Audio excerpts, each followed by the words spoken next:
నమస్కారం సార్. నమస్కారం అండి. సార్, భయం. ఎస్పెషల్లీ ఎగ్జామ్ డేట్ వచ్చింది అంటే భయం. ఎగ్జామ్ రాయబోతున్నాము అంటే ఎగ్జామ్ పేపర్ ఎలా వస్తుంది? రాసిన తర్వాత ఇంకొక భయం, క్వాలిఫై అవుతానా లేదా అని. ఇలా చిన్నప్పటి నుంచి ఎగ్జామ్ అంటేనే ఒక భయంగా మారింది సార్.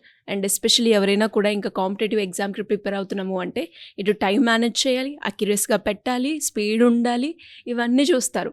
ఇంకా వాళ్ళ టెన్షన్, వాళ్ళ భయం అయితే ఎగ్జామ్ క్వాలిఫై అవుతానా లేదా, ఫెయిల్ అయిపోతానేమో అన్న భయం ఉంటుంది.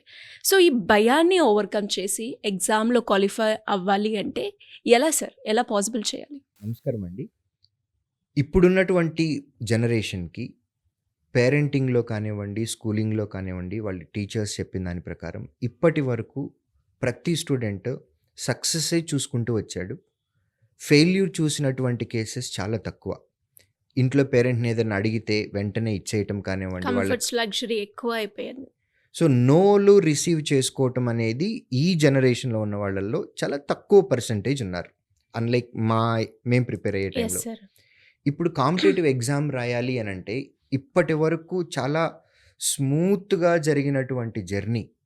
అంటే ఎగ్జామ్ రాస్తే గ్యారంటీగా పాస్ అయిపోవటం 80%, 90%, 9.5 CGPAలు ఇట్లాంటివి వచ్చిన వాళ్ళకి కాంపిటేటివ్ ఎగ్జామ్ అనగానే ఒక భయం అనేది ఒకటి వచ్చేస్తుంది. ఎగ్జామ్కి ప్రిపేర్ అవ్వాలి అని అన్నా భయమే. ఎగ్జామ్ రాసొచ్చిన తర్వాత క్లియర్ అవుతుందా లేదా అనేది కూడా భయమే. సో ఇవన్నీ కూడా మనం వీటిలో నుంచి బయటికి వచ్చి మనం సక్సెస్ఫుల్ లైఫ్ లీడ్ చేయాలి అని అంటే మనం ఒక 4 పాయింట్ ఎజెండాగా పెట్టుకోవాలండి. ఇటువంటి స్టూడెంట్స్, ఎస్పెషల్లీ భయపడుతున్నటువంటి students. So face the reality. మనము ఎగ్జామ్కి ప్రిపేర్ అయ్యి రాయాలి అని అంటే మన ముందున్నటువంటి ఆప్షన్స్ ఏంటి? మనం ఉద్యోగం తెచ్చుకోవాలి అని అంటే కంపల్సరీగా ఎగ్జామ్ రాయాలి. This is reality. ఎగ్జామ్ కూడా సింగిల్ ఎగ్జామ్ పెట్టేవి కొన్ని ఉన్నాయి. ప్రిలిమ్స్, మెయిన్స్, టైర్ 1, టైర్ 2 తర్వాత ఇంటర్వ్యూ పెట్టే ఉన్నాయి. Face the reality, understand the reality. Plus ఎగ్జామ్లో మనం ఎగ్జామ్ రాసొచ్చిన వెంటనే ఊరికి ఆషామాషిగా వచ్చేది కాదు. మనతో పాటు మనలాగా ప్రిపేర్ అవుతున్నటువంటి చాలామంది స్టూడెంట్స్ కూడా ఉన్నారు మనతో పాటు. వాళ్ళందరినీ దాటి మనం ముందుకు రావాలి. ఇది రియాలిటీ. ఇలా వస్తేనే మనం కట్ ఆఫ్ మార్కులు క్లియర్ చేసి ఉద్యోగం తెచ్చుకోవటానికి ఉంటుంది. సో ఈ రియాలిటీని ఫేస్ చేయడానికి మెంటల్గా ప్రిపేర్ అవ్వాలి ఫస్ట్ ఆఫ్ ఆల్. సో దీనికి సెల్ఫ్ కాన్ఫిడెన్స్ అనేది చాలా చాలా ఇంపార్టెంట్. సెల్ఫ్ కాన్ఫిడెన్స్తో పాటు మనకి కాంపిటీషన్ కూడా ఉంటుంది అనేది తెలుసుకొని దానికి తగ్గట్టుగా మనము ముందు నుంచి మైండ్ని రెడీ చేసుకుంటూ ఉండాలి. At the same time eliminate over thinking. చాలామందికి కాంపిటేటివ్ ఎగ్జామ్ రాయాలి అని అంటే భయం. దేనికి భయము అని అంటే నేను నిజంగా రాయగలనా లేదా, నా వల్ల కాదేమో, నేను తెలుగు మీడియం బ్యాక్గ్రౌండ్ నుంచి వచ్చాను, నేను రూరల్ బ్యాక్గ్రౌండ్ నుంచి వచ్చాను, నేను నాన్ మ్యాథ్స్ స్టూడెంట్స్ని, నేను మా కాలేజీలోనే వెనక నుంచి 5వ పర్సన్ని లేదా వెనక నుంచి 2వ పర్సన్ని, నేను లాస్ట్ బెంచర్ని కాలేజ్లో, నాకు ఇంత కాంపిటీషన్లో వస్తుందా, పోస్టులు 1000 పోస్టులే ఉన్నాయి, స్టేట్ మొత్తం మీద వచ్చే 1000 పోస్టుల్లో నేను ఉంటానా, ఈ భయాలనేవి ఉన్నాయి. Let's come out of it. Eliminate over thinking. వీటిలో నుంచి మీరు బయటికి వస్తేనే మీకు చాలా మంచిది. మనం గుర్తుపెట్టుకోవాల్సింది ఏంటి అని అంటే ఒక మనిషి చేయగలుగుతున్నాడు అని అంటే అది మనం కూడా చేయగలం. వారు ఏం చేశారో తెలుసుకొని దానిలాగా మనం కూడా చేయగలిగితే మనం డెఫినెట్గా చేయగలం. మనకు కావాల్సింది ఏంటి అని అంటే విధానం తెలియాలి. మనం అనుకున్న గోల్ని రీచ్ అవ్వటానికి మనకు ఒక పాత్ తెలియాలి. ఆ పాత్ తెలుసుకొని దాన్ని యాజ్ ఇట్ ఈస్గా ఒక పక్కా ప్లానింగ్ ప్రకారం మనం వెళ్ళినట్లయితే కనుక మనం డెఫినెట్గా రీచ్ అవుతాం. సో ఎందుకు నెగిటివ్ థాట్ ఉండాలి మనలో? ఎందుకు మన మీద మనకి కాన్ఫిడెన్స్ లేకుండా ఉండాలి? So have self confidence. ఈ ఓవర్ థింకింగ్ అనేది ఏదైతే ఉందో, so just eliminate over thinking. Over thinking ఎలిమినేషన్తో పాటు మనకి ఒక యాక్షన్ ప్లాన్ అనేది ఉండాలి. మనం ఇందాక రోడ్ మ్యాప్ అని అనుకున్నాం. మన డెస్టినేషన్, మన గోల్, మన టార్గెట్ రీచ్ అవ్వటానికి మనకి వే తెలిసింది. దీనికి ఒక యాక్షన్ ప్లాన్ కావాలి. యాక్షన్ ప్లాన్ ఏంటి? మనం ఏమేమి ప్రిపేర్ అవ్వాలి, లాస్ట్ ఇయర్ క్వశ్చన్ పేపర్స్ ప్రకారం మనము ఎలాంటి క్వశ్చన్స్ని ప్రిపేర్ అవ్వాలి, ఏ స్టాండర్డ్ వరకు ప్రిపేర్ అవ్వాలి, దీనికి సంబంధించి ఒక టేబుల్ లాగా మనం ఒక మన క్యాలెండర్ని మనమే డిజైన్ చేసుకోవాలి. మన షెడ్యూల్ని మనమే వేసుకోవాలి.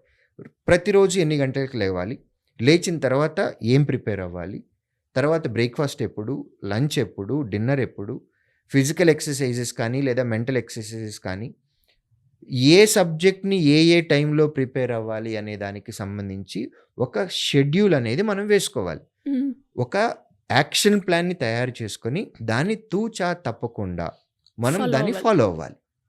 At the same time rewrite the mind set. Rewrite the mind set. ఈ మైండ్ సెట్ ఏంటి అనంటే, ఇందాక మనం మాట్లాడుకున్నప్పుడు నాకు వస్తదా? రాదా? Come out of it. నాకు వస్తది. పక్కన వాళ్ళకొచ్చింది కాబట్టి నాకు కూడా వస్తది. ఇది బయలుదేరి వెళ్ళాలి. కాంపిటీటివ్ ఎగ్జామ్‌కి వెళ్ళేటప్పుడు ఈ రీరైట్ ది మైండ్ సెట్‌లో అందరికీ అన్నీ నేను సోషల్ మీడియాలో చెప్పలేనండి. బట్ మీరు అడిగారు కాబట్టి సుమన్ టీవీ వ్యూవర్స్ కోసము మేము ఫాలో అయ్యే దానిలో ఒక పాయింట్ అనేది నేను చెప్తాను. ఈ రీరైట్ ది మైండ్ సెట్‌కి ఎలా ఉండాలి అనంటే, ఎగ్జామ్‌కి మనం వెళ్ళేటప్పుడు మన టార్గెట్ 80 మార్క్స్ అని పెట్టుకున్నాం. మనకి 100 క్వెషన్స్ వస్తున్నాయి 100 మార్క్స్‌కి. మన టార్గెట్ 80.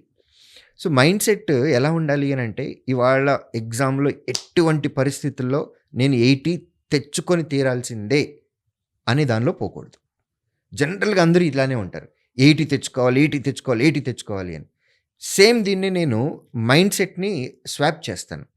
ఇవాల్టి పేపర్‌లో 20 వదిలేయాలని మైండ్‌లో పెట్టుకొని వెళ్ళండి. సో, ఇలా మన మైండ్‌ని రీరైట్ చేసుకోవాలి. దీనిలో ఏముంది 2 ఒకటే కదా అని అనిపిస్తది. 80 తెచ్చుకోవటం ఒకటే, 20 వదిలేయటం కూడా ఒకటే. బట్ వాట్ మ్యాటర్స్ ఈస్ మీరు ఎగ్జామ్ హాల్‌లో ఆ హాట్ సీట్‌లో ఉన్నప్పుడు మీ మైండ్ మీద వచ్చేటటువంటి ఇంపాక్ట్ చాలా డిఫరెంట్‌గా ఉంటుంది. మీకు 80 క్వెషన్స్ రాయాలి అనేది మైండ్‌లో ఉంది. మీరు ఫస్ట్ క్వెషనే చూసారు. లెంథీగా ఉంది. లేదా మీరు ఇంతవరకు అటువంటి క్వెషన్ చదవలేదు. అలాంటిదొచ్చింది. 80 మైండ్‌లో ఉంది అనంటే మైండ్ మీద ప్రెషర్ వచ్చేస్తది. హ్మ్. నాకు రానిదొచ్చింది అనేది. అలా కాకుండా ఇవాల్టి పేపర్‌లో 20 వదిలేయాలి అనే మైండ్ సెట్ ఉంది అని అనుకోండి. ఫస్ట్‌దే మనకి తెలియని క్వెషన్ వచ్చింది. బాగా లెంథీగా వచ్చింది. పోతే పోనీ ఇంకా 19 వదిలేయొచ్చు మనము. ఇన్ ఏ పాజిటివ్ యాస్పెక్ట్ అనేది వస్తది. సో, ఈ rewriting the mind set is also plays a key role. True. ఇవన్నీ గనక ఈ 4 పాయింట్ ఎజెండాని గనక మనం ఫాలో అయినట్లయితే యాస్పిరెంట్స్‌కి చాలా మంచి బెటర్ రిజల్ట్స్ వస్తాయండి. I repeat hmm. ఈ 4 points. Face the reality. F eliminate over thinking. E action plan. A rewrite the mind set. ఈ 4 లెటర్స్‌ని గనక మీరు జాయిన్ చేసుకున్నట్లయితే ఫియర్ అని వస్తుంది. ఈ 4 పాయింట్ ఫియర్ ఫార్ములాని కనుక వాడినట్లయితే ఎగ్జామినేషన్ యొక్క ఫియర్ ఫ్యాక్టర్ అనేది పోతుంది. దాటి మీరు సక్సెస్‌ఫుల్‌గా ముందుకెళ్ళాలి. ఉద్యోగం తెచ్చుకొని మీ లైఫ్‌ని మీరు లీడ్ చేయడానికి మంచి అవకాశం ఉంటుంది. Super sir. ఫియర్‌లోనే ఇంత అర్థం ఉందా అని అర్థమైంది మీరు చెప్పిన తర్వాత. సో, చాలా స్టూడెంట్స్‌కి కూడా ఇది హెల్ప్‌ఫుల్ అవుతది. బికాస్ ప్రతి ఒక్క స్టూడెంట్ ఫేస్ చేసేది ఏదైనా ఉంది అంటే ఫియర్. సో, అది నేను కూడా ఫేస్ చేశాను ఎగ్జామ్ టైంలో. అసలు ఎగ్జామ్ ఉంది అంటే చాలు ప్రిపరేషన్ చేయలేదని, సరిగ్గా రాయలేదని, ఎలా రాస్తానో లేదో తెలీదని, ఓహ్ మై గాడ్! తీరా రిజల్ట్స్ వచ్చే వరకు ఉంటది సార్. కొంతమందికి మ్యాథ్స్ అంటే భయం. అబ్బో! మన లోపల మైండ్ ఏం చెప్తుంది అనంటే, నేను నాన్ మ్యాథ్స్ స్టూడెంట్‌ని, నాకు మ్యాథ్స్ అంటే భయం. ఫర్ యువర్ కైండ్ ఇన్ఫర్మేషన్, నా 20 ఇయర్స్ టీచింగ్ ఎక్స్‌పీరియన్స్‌లో నేను చెప్తున్నానండి. క్వాంటిటేటివ్ యాప్టిట్యూడ్ అర్థమెటిక్ అనేది హ్మ్. కాంపిటీటివ్ ఎగ్జామ్‌లో వచ్చేటటువంటి ఇది మ్యాథ్స్ స్టూడెంట్ కంటే నాన్ మ్యాథ్స్ స్టూడెంట్స్ బాగా చేస్తారు. దానికి రీజన్ కూడా నేను చెప్తాను. ఎందుకు సార్? మ్యాథ్స్ స్టూడెంట్‌కి నేను మ్యాథ్స్ ఆల్రెడీ నేర్చుకున్నాను అని ఒక మైండ్‌లో ఒక పాయింట్ ఉంటుంది. నిజంగానే వాళ్ళకి మ్యాథ్స్ తెలుసు. Hmm. No doubt about it. Hmm. కానీ కాంపిటీటివ్ ఎగ్జామ్‌లో మేము చెప్పే టెక్నిక్స్ వేరు. వాళ్ళు సాల్వ్ చేసే టెక్నిక్ వేరు. ఈ 2 డిఫరెంట్ ఉంటాయి. హ్యూమన్ మైండ్ సెట్ ఆల్రెడీ మనకు తెలిసిన పాయింట్‌ని ఇంకొకళ్ళు వేరేలాగా చెప్తే యాక్సెప్ట్ చేయదు. సో, అది రీరైట్ చేసుకొని ముందుకు వెళ్ళేవాళ్ళు ఎవరైతే ఉంటారో వాళ్ళు జమ్ అవుతారు. నాన్ మ్యాథ్స్ స్టూడెంట్స్ ఎందుకు బెటర్‌గా పెర్ఫార్మ్ చేస్తారు అనంటే, they are like white paper. Yes. వాళ్ళకి మేము క్లాస్ రూమ్‌లో ఏదైతే చెప్తామో they receive. Feel it as something which is written in Bhagavad Gita or Bible or Quran. మేము చెప్పింది వాళ్ళకి వేదం. మా మాట వాళ్ళకి శాసనం. హ్మ్. కాబట్టి వాళ్ళు మేము చెప్పింది చెప్పినట్టు యాజ్ ఇట్ ఈస్‌గా ఫాలో అవుతారు. So, maths students, non maths students doesn't matter. మీరు 60% స్టూడెంటా? లేకపోతే జస్ట్ పాస్ స్టూడెంటా? లేకపోతే పాస్డ్ విత్ డిస్టింక్షనా? Doesn't matter. కాంపిటీటివ్ ఎగ్జామ్‌లో అందరూ ఒకటే. ఎట్ ది సేమ్ టైమ్ కొంతమంది స్టూడెంట్స్‌కి ఇంగ్లీష్ అంటే భయం. తెలుగు మీడియం స్టూడెంట్స్‌కి ఇంగ్లీష్ అంటే భయం ఉంటుంది.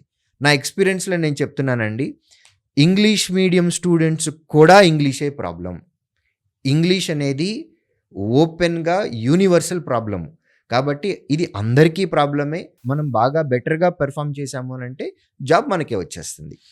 ఎలా సార్ ఇలాంటి ఫార్ములాస్, టిప్స్ మీ దగ్గర నుంచి ఒక గైడెన్స్ ఎక్స్‌పెక్ట్ చేసే స్టూడెంట్స్ ఎవరైనా కూడా మిమ్మల్ని అప్రోచ్ అవ్వాలి అంటే ఏ విధంగా ఉంటుందంటారు? మా హెల్ప్ కావాలి, మా గైడెన్స్ కావాలి అని అనుకున్నటువంటి యాస్పిరెంట్స్ ఎవరికైనా సరే స్క్రీన్ మీద కనపడుతున్నటువంటి ఈ నంబర్‌కి కాల్ చేయొచ్చు. లేదా ఏపీ, తెలంగాణలో శ్రీధర్ సీసీ ఫ్రాంచైజీస్ ఎక్కడైతే ఉన్నాయో ఆఫ్‌లైన్ సెంటర్స్ కూడా వెళ్ళొచ్చు. Thank you sir. Thank you so much. నమస్కారం.